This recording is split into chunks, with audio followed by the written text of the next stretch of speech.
तो भगवान ने गोपिकाओं को कहा कि आप आज रात्रि में यहां पर क्यों आई हुई हैं?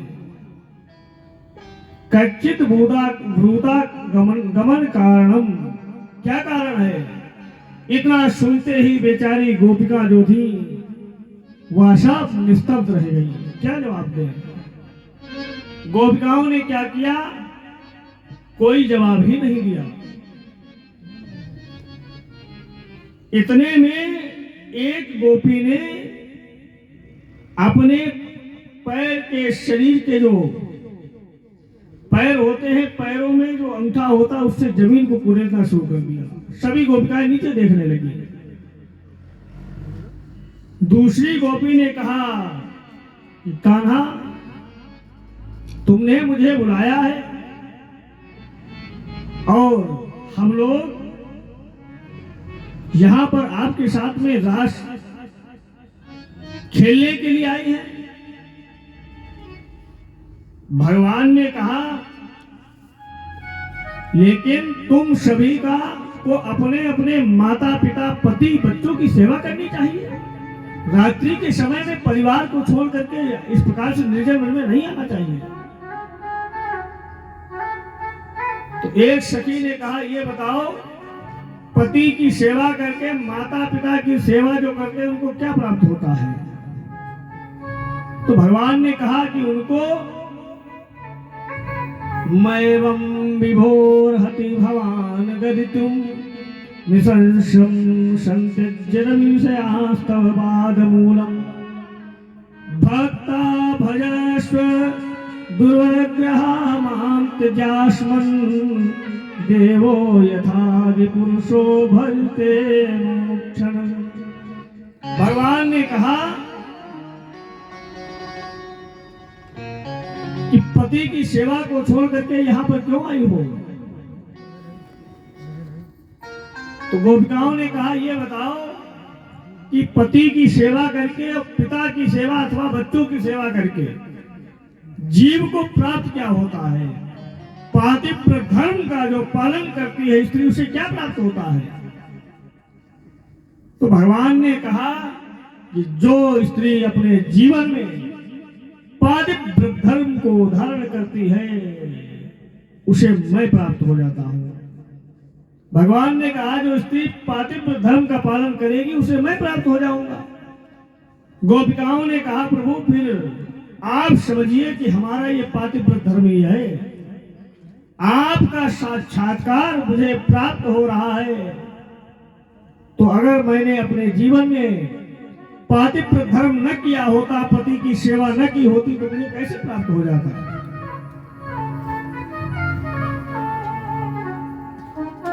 कहते हैं कि गोपिकाओं के साथ में रास लीला भगवान ने आरंभ की।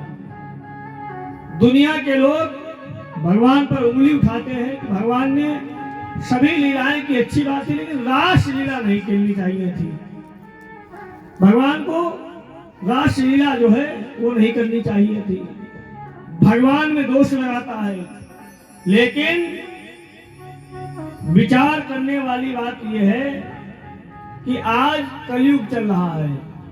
कलयुग में भी 7 वर्ष के जो बच्चे होते हैं उनमें काम की भावना नहीं पाई जाती है। ये कलयुग की बात है। और जिस समय पर भगवान ने रासलीला को किया उस समय पर द्वापर युग था और भगवान की अवस्था 7 वर्ष की है। लोग नाचने गाने को ही रासलीला समझते हैं कि ये नाच गाना जो होता यही रासलीला है। नाच गाना होना और डीजे बजा करके कूदना ये रासलीला नहीं है। रासलीला किसे कहते हैं? ये दशम स्कंद के रास पंचाध्याय में बताया गया। सभी गोपिकाएं जो है भगवान के साथ में रासलीला आरंभ करती हैं। बांसुरी का वादन हो रहा है, समस्त गोपिकाओं के मध्य में भगवान विराजे हुए हैं और भगवान के साथ में आनंदित होने के लिए बड़े बड़े देवी देवता लालायित बैठे हुए हैं। कहते हैं भगवान आनंद के सागर हैं, स्वयं में आनंदित हैं।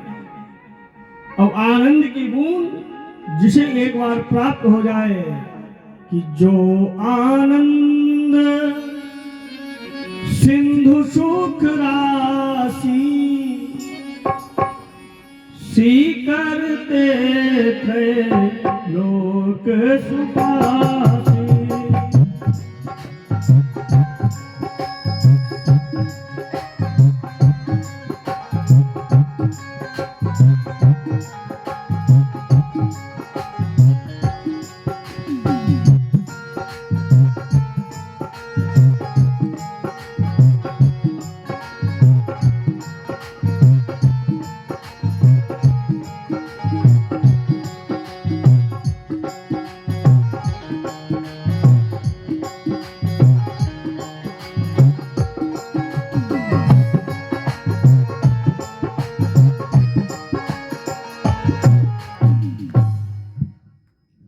भगवान आनंद के सागर हैं और उस सागर से जिसको एक सीख जो है डुबोई जाए और उस सीख में जो बूंद सिमट करके आती है, जीव को अगर वह भी प्राप्त हो जाए तो जीवन धन्य हो जाता है।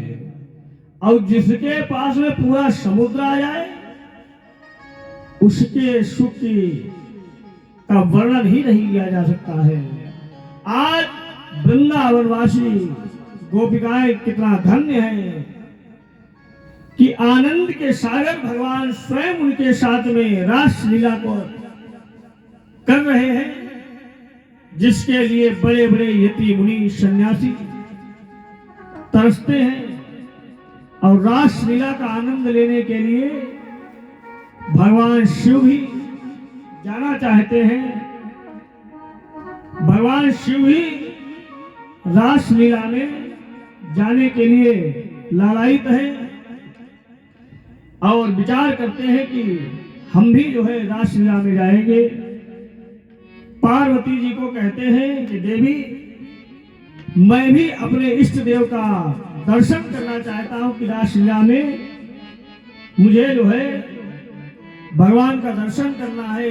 पार्वती जी ने कहा प्रभु आप नहीं जा सकते हैं, रास लीला में केवल स्त्री वर्ग का ही जाना संभव है, पुरुष वर्ग का जाना वर्जित है। भगवान शिव ने कहा देवी, मैं अपने इष्ट देव के दर्शन के लिए कुछ भी बनने को तैयार हूं। बोले वृंदावन बिहारी लाल की जय हो।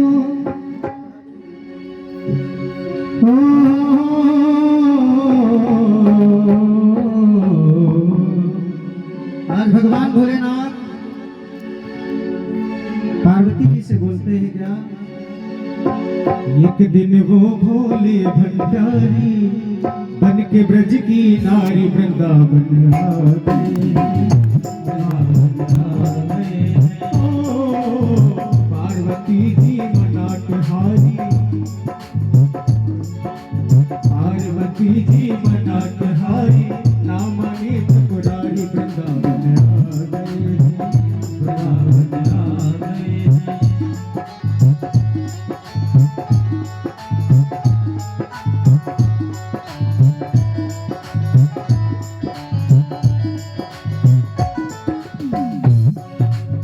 भगवान भोलेनाथ आज मैया पार्वती से कहते हैं क्या, पार्वती से बोले